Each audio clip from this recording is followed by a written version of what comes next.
नमस्कार साथियों, दिव्य दृष्टि बाय बालाजी के इस चैनल पर आप सभी का हार्दिक स्वागत है। जैसा कि साथियों आप थंबनेल देखकर समझ गए होंगे कि आज हम किस विषय पर चर्चा करेंगे।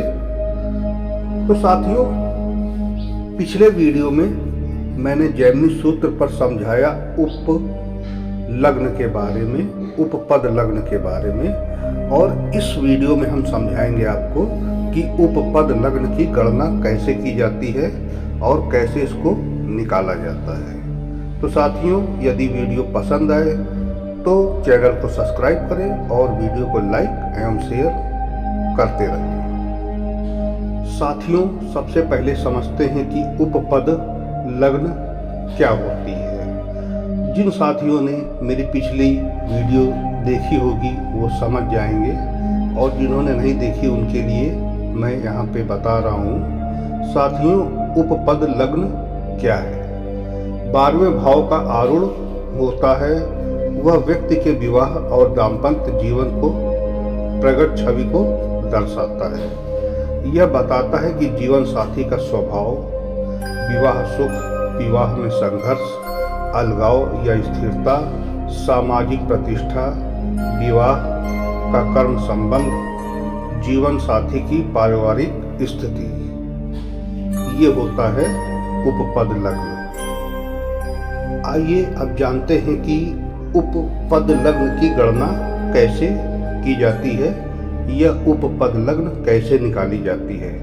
तो सबसे पहले साथियों आप जन्म कुंडली का 12वां भाव देखें, उसके बाद 12वें भाव का स्वामी किस राशि में बैठा है यह देखें। फिर 12वें भाव से उसके स्वामी तक जितनी राशियां हैं उतनी ही आगे गिने। फिर जो राशि प्राप्त होगी वही उपपद लग्न कहलाएगी।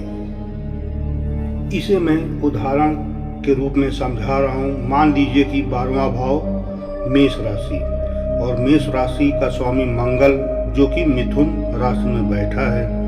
मेष से मिथुन तक आप गिनिए, मेष वृषभ मिथुन, तीसरी राशि जो मिथुन है वो होगी। अर्थात हम ये कह सकते हैं कि दूरी है 3। अब मिथुन से 3 राशियां आगे गिने, मिथुन कर्क सिंह, तो इस प्रकार से उपपद लग्न सिंह होगा। अब उपपद लग्न क्या बताता है? यदि उपपद ग्रह शुभ ग्रह हो तो अच्छा विवाह, पाप ग्रह हो तो विवाह में तनाव और संघर्ष दिखाता है। इसी उपपद लग्न से जीवन साथी के स्वभाव के बारे में भी पता चल जाता है। यदि शुभ ग्रह है, गुरु हो जैसे, तो धार्मिक ज्ञानी जीवन साथी, शुक्र है तो सुंदर आकर्षक प्रेमपूर्ण, चंद्र है तो भावुक और देखभाल करने वाला, और यदि यहीं पर पाप ग्रह हो तो अगर शनि है तो दूरी देरी और साथी में ठंडापन, राहु है तो असामान्य संबंध होंगे, मंगल है तो यहाँ पर झगड़ा या क्रोध का होना हो सकता है।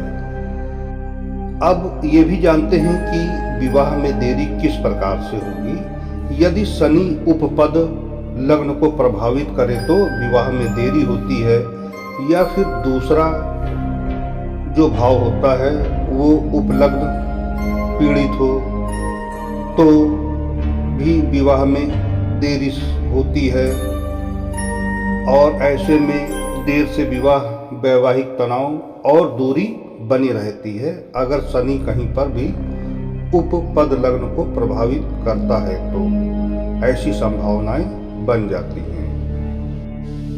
अब जानते हैं तलाव या अलगाव के बारे में। यदि राहु केतु गंभीर रूप से उपपद लग्न को प्रभावित करें, या दूसरा भाव जो कि है और उपपद लग्न को नष्ट करे, उपपद लग्न का स्वामी कमजोर हो, तो ऐसे में अलगाव या विवाह टूटने के संकेत मिल सकते हैं और अलगाव की संभावनाएं बढ़ जाती हैं। उपपद लग्न यह भी बताता है कि विवाह के बाद भाग्य बढ़ेगा या नहीं, समाज में सम्मान मिलेगा या नहीं। और उपपद लग्न के जरिए हम जान सकते हैं कि विवाह अरेंज होगा या प्रेम विवाह होगा। प्रेम विवाह के लिए यदि राहु शुक्र 5वें भाव से जुड़े हों और उपपद लग्न पर प्रेम संबंधी प्रभाव हो तो ऐसे में जो है कि प्रेम विवाह की संभावनाएं बढ़ जाती हैं। उपपद लग्न से हम ये भी जान सकते हैं कि यह विवाह आध्यात्मिक होगा या नहीं। इसके लिए यह जरूरी है कि यदि गुरु और केतु 9th हाउस से या 9वें भाव से जुड़े हों और उपपद लग्न शुभ हो तो ऐसा विवाह आध्यात्मिक विकास का कारण बन सकता है।